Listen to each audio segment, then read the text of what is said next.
తెలంగాణ సిద్ధాంతకర్త ప్రొఫెసర్ కొత్తపల్లి జయశంకర్ 92వ జయంతి సందర్భంగా నిర్వహించనున్న ఫోటో ఎగ్జిబిషన్కు సంబంధించిన పోస్టర్ను హనుమకొండ కాకతీయ యూనివర్సిటీ ఎస్డిఎల్సి క్యాంపస్లో ఆవిష్కరించారు. పిఓపిఏ చైర్మన్ టి శేషు ఆధ్వర్యంలో జరిగిన ఈ కార్యక్రమంలో ఉద్యమకారులు, అధ్యాపకులు పాల్గొన్నారు.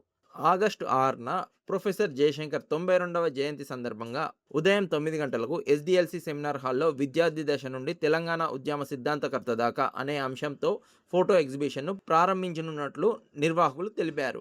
ఆగస్టు 6 తెలంగాణ సిద్ధాంతకర్త ప్రొఫెసర్ జయశంకర్ సార్ యొక్క 92వ జయంతి కార్యక్రమాన్ని పురస్కరించుకొని కాకతీయ విశ్వవిద్యాలయంలో విద్యార్థి నుండి తెలంగాణ సిద్ధాంతకర్త వరకు అనేటటువంటి అంశంతో జయశంకర్ సార్ యొక్క జర్నీని చూపించే విధంగా ఫోటో ఎగ్జిబిషన్ కార్యక్రమాన్ని జయశంకర్ సార్ మానవ వనరుల అభివృద్ధి వేదిక కన్వీనర్ కొణతం కృష్ణ గారి ఆధ్వర్యంలో ఈ ఎగ్జిబిషన్ కార్యక్రమాన్ని ఏర్పాటు చేయడం జరిగింది. ఈ ఎగ్జిబిషన్ కార్యక్రమంలో జయశంకర్ సారు విద్యార్థి దశ నుంచి చనిపోయే వరకు 2011 వరకు తెలంగాణ ఉద్యమంలో పోరాటం చేసినటువంటి అన్ని ఫోటోలకు సంబంధించినటువంటి సమాచారాన్ని ఇస్తున్నాం. కాబట్టి జయశంకర్ సార్ యొక్క అభిమానులు, తెలంగాణ ఉద్యమకారులు, జయశంకర్ సార్ యొక్క శిష్యులు ఈ కార్యక్రమానికి వచ్చి విజయవంతం చేయాలని కోరుకుంటున్నాం. ముఖ్యంగా జయశంకర్ సారు విద్యార్థిగా ఉన్నప్పుడే 1952లో నాన్ ముల్కీ గోబ్యాక్ ఉద్యమం నుంచి 1969లో ప్రారంభమైనటువంటి తెలంగాణ ఉద్యమంలో కీలక పాత్ర పోషించినటువంటి జయశంకర్ సార్ 2021 మలిదశ తెలంగాణ ఉద్యమంలో తాను పోషించినటువంటి పాత్ర, తెలంగాణ ఎందుకు ప్రత్యేక రాష్ట్రాన్ని కోరుతున్నాం, నిధులు, నీళ్లు, నియామకాల్లో జరిగినటువంటి వివక్షతకు వ్యతిరేకంగానే తెలంగాణ రాష్ట్రం కోసం వాళ్ళ కొట్లాడుతున్నామనేటటువంటి ఉద్దేశంతో చనిపోయే వరకు పుట్టుకనీది, చావునీది, బ్రతుకంతా తెలంగాణది అనేటటువంటి అంశము జయశంకర్ సార్కి పూర్తి స్థాయిలో వర్తించేటటువంటి అంశం. కాబట్టి ఈ ఫోటో ఎగ్జిబిషన్ కార్యక్రమానికి తెలంగాణ ఉద్యమకారులందరూ తరలి వచ్చి విజయవంతం చేయాల్సిందిగా విజ్ఞప్తి చేస్తున్నాం.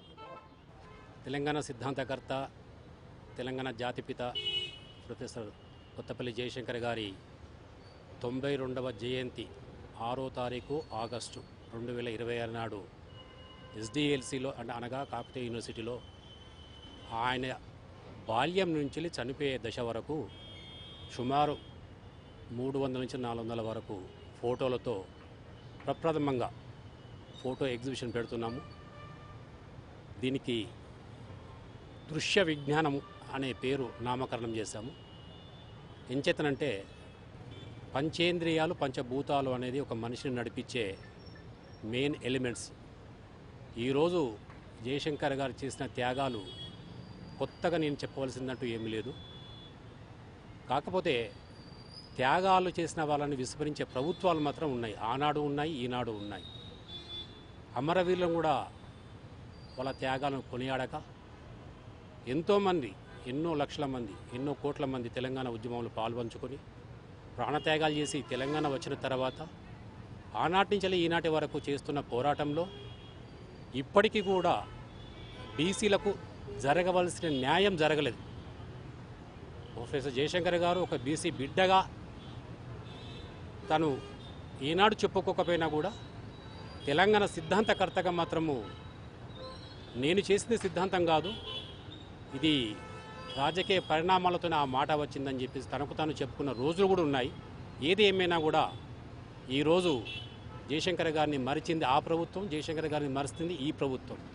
మాటలకే పరిమితమైంది జాతిపిత అని చెప్పేసి ఇప్పుడున్న రేవంత్ రెడ్డి గారు గత 2-3 ఏళ్ళుగా తను ఎవరు మీకు తెలంగాణ జాతిపిత అనిపిస్తుందంటే ఫక్తు జయశంకర్ గారు అన్న మాటకు పోనీ ఆ జయశంకర్ గారి గురించి చేసింది ఏముంది కనుక జయశంకర్ గారు కాకతీయ యూనివర్సిటీకి చేసిన దానికి కాకతీయ యూనివర్సిటీలో చదువుకునే పిల్లలకు ఏం జరుగుతుంది ఈనాడు? లెక్చరర్ల పరిస్థితి ఏంటిది? ప్రైవేట్ లెక్చరర్ల పరిస్థితి ఏంటి? కాంట్రాక్ట్ లెక్చరర్ల పరిస్థితి ఏంటిది? తెలంగాణ ఎందుకు తెచ్చుకున్నాం అన్నాడు ఆనాడే ఆ మహానుభావుడు అన్నాడు. తెలంగాణ భౌగోళికంగా వచ్చినా కూడా భౌతిక పోరాటం మాత్రం తప్పదు, చేయవలసిన అవసరం మళ్ళీ ఒక పోరాటం ఉందని చెప్పేసి అన్నారు.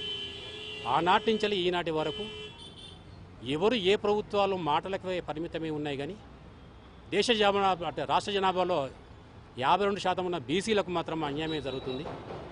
ఆ దృక్పథంతోనే మేము ఈరోజు ప్రొఫెసర్ జయశంకర్ గారిని స్మరించుకుంటూ 6వ తారీఖు ఆగస్టు నాడు ఆయన 92వ జయంతి సందర్భంగా సుమారు 400 ఫోటోలతో ఈ ఫోటో ఎగ్జిబిషన్ పెట్టి అందరికీ వామపక్ష వాళ్ళని పిలుస్తున్నాం, ప్రజా సంఘాల వాళ్ళని పిలుస్తున్నాం, అన్ని రాజకీయ పార్టీలను పిలుస్తున్నాం, కాకపోతే యూనివర్సిటీ లెక్చర్లను పిలుస్తున్నాం, ప్రొఫెసర్ని పిలుస్తున్నాం. అన్ని తెలంగాణలో ప్రతివాడు జయశంకర్ సార్ను మరవకూడదు, మర్చిపోకూడదు. ఒక జయశంకర్ గారే కాదు, శ్రీకాంతాచార్య లాంటి వాళ్ళు అలా మొదలుపెట్టుకుంటే అందరికీ తెలిసిన విషయాలు ఎంతోమంది ప్రాణత్యాగాలతో వచ్చిన ఈ గడ్డను ఈనాడు మళ్ళీ మనమే బీసీ బిడ్డలుగా మనమే ముందు తీసుకోవాల్సిన ఆవశ్యకత మాత్రం చాలా ఉంది.